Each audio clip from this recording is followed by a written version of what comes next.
What's up, world? This is Consciousness Speaks with Onika Whyte and Andrew Gobind. Hi, everyone. Welcome to Consciousness Speaks. My name is Onika Whyte, and I'm here with Andrew Gobind. What's up, bro? Thank you guys for tuning in. And also, we just want to take time out to thank you for watching our podcast, the last one that we put out. It was good response from everyone. It was about how do we remain stable in an unstable world. And we want to follow up with this conversation today by talking about how do we reconnect to our authentic self in an unstable world. Andrew? Yes, it's a great topic, and it's wonderful how it leads into our last conversation that we had, and how we discussed the four pillars, and that being the body, the emotions, the mental, and the spirit. And today, I like how we are talking about, how to reconnect to our authentic self. Yes. And it's one of these things that we talk about, and it's this word that you hear out there so much. And I think, one of the important things is when we try to define what the authentic self is, we have to do it with a process of elimination. Absolutely, Yeah. Andrew. And yes, that's what we're talking about. Pretty much disconnecting from who we are not. And of course, we're talking about, the fears, the despair, disappointments, sadness, and so on. We're learning how to disconnect from those things that we're not, as well as detaching from our conditionings, the things that we experience while we're growing up. Sometimes, we experience great things, but we also experience those sad moments, right? And learn how to detach from them so it doesn't affect our current reality. Absolutely. And Onika, just to touch on what you said earlier there, how do I connect back to my authentic self? Well, I have to look back and see certain conditions. And one of the big conditions, especially as children, when we were kids, what made us fearful? What experience did we have? One of our first memories that we can now connect to emotionally that actually put this fear in us, because that was actually the start of moving away from the authentic self. Absolutely. And that authentic self that we're talking about is a love and those, wonderful feelings that we have within ourselves. If we can think back when we were a child, how much fun we had. We were just so in the moment. We're having fun, playing with our friends and just doing, fun things. That's what I remember for most part as a child, really, going to the river at least 20 times during the day. And that was fun, and so we're talking about now how we can reconnect back to that, because we're living in a time right now when there's so many people having all these fears and worries and stress, and that seems to make us feel unhappy. We're living in pretty much an unstable experience because that's our existence right now. But we're talking about how we can start to learn how to disconnect from some of that stuff that's so heavy and burdens us. And it's like, again, the authentic self is that light within us. It's that peace that makes us feel excited when we're passionate. And I love to go back to, when I was a child and you're riding your bike and you're feeling the wind on you. And, for me, it was like Knight Rider, and I'm in the moment and you're just acting out these moments. And it's beautiful because you're so connected and you feel the emotions. And then you also have these feelings of, fear, right? Yeah. But where does that fear all come from? Yes. I feel like fear was introduced to me, back when I was a child. And because of the people around me, they had fears and worries and stress about life, whether it be, your parents, it could be school, it could be the media, it could be all these outlets that introduces fear to us. Because before that, we were just having fun and enjoying life in the present moment, And so when we are introduced to those things, we start to close the blind to that authentic connection of who we are. And of course, I give this example all the time, Andrew, and I think of, fear, all these things that we are subjected to or, ingrained in us.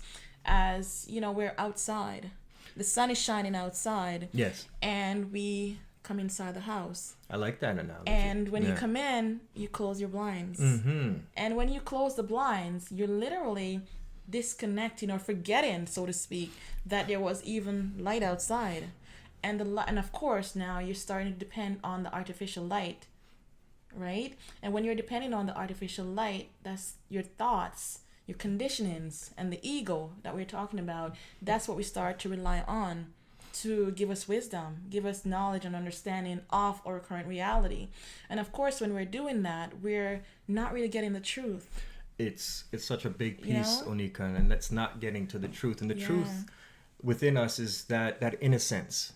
When we were children and we were connected to that innocence, when we were able to do whatever we were doing and stay present in that moment. And I think because of life and we change, we have all these different experiences that we find painful, right? And it goes through the turbulent times or the unstable environment.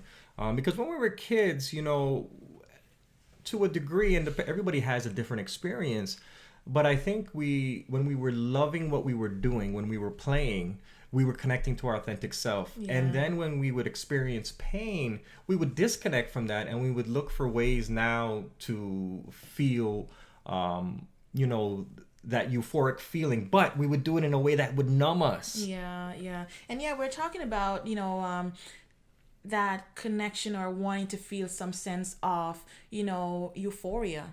And what we do a lot now is we rely on substances to give us that feeling. But it's a temporary feeling that we're getting. It's not true. It's not permanent. It's not lasting. And that's what we want. We need really and truly to start reconnecting to that feeling of, you know, that we are eternal. We are, you know, we are unconditional love. And so when we start reconnecting to that, that's when we start feeling good. And of course, we're not going to want to go back to the alcohol, the drugs, and all these things that we seek to make us feel good temporarily. Right? I think too, in that moment of, you know, when we're numbing, right, whatever we're doing, and again, it's to almost capture that same feeling when we were a child, but we're doing it in a way because of this environment we're in, and we don't want to embrace that. And the reason why we don't want to embrace that is because, again, to the outside world, it doesn't fit.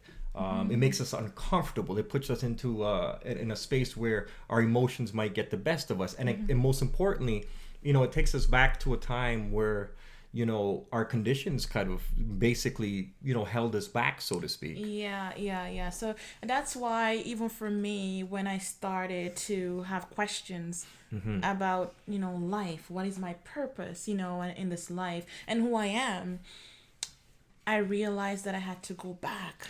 Yes. It's almost like life started taking me backwards, you know, to dispel certain things, certain myths, you know, and perception of who I thought I was. And, you know, I was giving you an example earlier, you know, one of the things I had to overcome was my fear of being in the dark.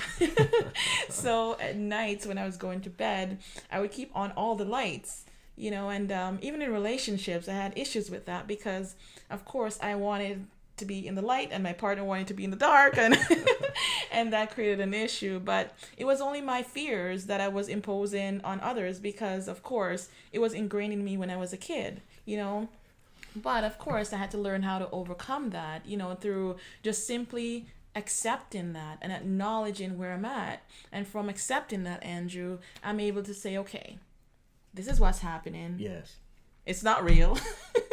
It's in my mind. Yeah. And so understanding that it was just thought process, you know, that was just going on over in my mind, I was able to get to the place where I can now turn the lights off and go to sleep. And knowing that when I wake in the morning, I'll be okay. And so. it's so interesting because, again, it comes back, and I think it's so important to say this, it is about the emotions that we feel. And those memories of these emotions are ingrained in us, right? And you can remember a time when you had fear, you know, and something happened in your life and you went through something and it caused this emotional change in you. And it's almost the same thing, you know, when we've done something that excites us so much. For me, it's any type of movement. If I'm moving, if I'm playing basketball, if I'm engaging with people, having these conversations, these things, you can feel that light within you. Oh, you can feel it. You can feel it. And that's essentially what we're saying. We are the light in this world, in this dark world, and until we start dispel that, darkness, then we can return to that light that's within ourselves. After all, darkness is simply an absence of light. And once we start turning the light, then of course we're going to be in darkness. But returning to that authentic self, that's important, because we are the spirit. We are just simply having a human experience, and through that human experiences we'll have all these different things happening. However, returning to our true selves mean that we can step away from the substance and step away from all these things that are not serving us. Andrew? Absolutely. And a big part of stepping away is first to identify, to have an awareness about it, and not to shame ourselves in those moments. I think is very important. And what I mean by that is, when we're doing something that's not for our soul, it's very painful, and we try to put it under the rug or put it on, hide it, but it comes out in our emotions. It comes out in our feeling. And this is where we move away from our authentic self. And that's the identity, right? Because now we have to get back to the space where I can say, what is filling my cup up? What is making me feel those positive emotions of being happy, of being content, of being peaceful, of being present? That's a great point, Andrew. That's a great point. And once we start doing that, and of course we're talking about how we can reconnect to that light or that authentic self, and how we can, and I'm not sure what you do to reconnect to that, Andrew, but for me, I engage in meditation. Yes. And that's one of the things I do that helps me to quiet my mind. Yes. And simply detach or separate myself from who I'm not. And one of the things I've come to realize that I'm not is my thoughts. Yes, I'm aware now that my thoughts it's just simply a great tool, but I'm not my thoughts, right? My thoughts, I can use it, during my day to engage in different things, but I'm not my thoughts. I listen to it, acknowledge my thoughts, but I know that I'm not, so I can separate from that. So the fears and the worries and so on, I'm not attached to all of that anymore, which is a wonderful thing. It is an amazing, powerful thing. And I love it because what it allows us to do is now, detach from these things that we know. But it's a practice, right? It's a practice. We don't wake up one day and start doing this, and all of a sudden, I can feel this light within me. Because if I've done this, and I'm talking about personal experience, right, where I've done something to numb myself from the pain, I have to now reverse that. And now do things to reconnect back to me. And again, it comes back to that process of elimination. It does. So those things why, I'm putting under the rug or I'm doing from a place of fear, I now have to do things, that are enriching my life, that are making me a better person, that are, empowering me.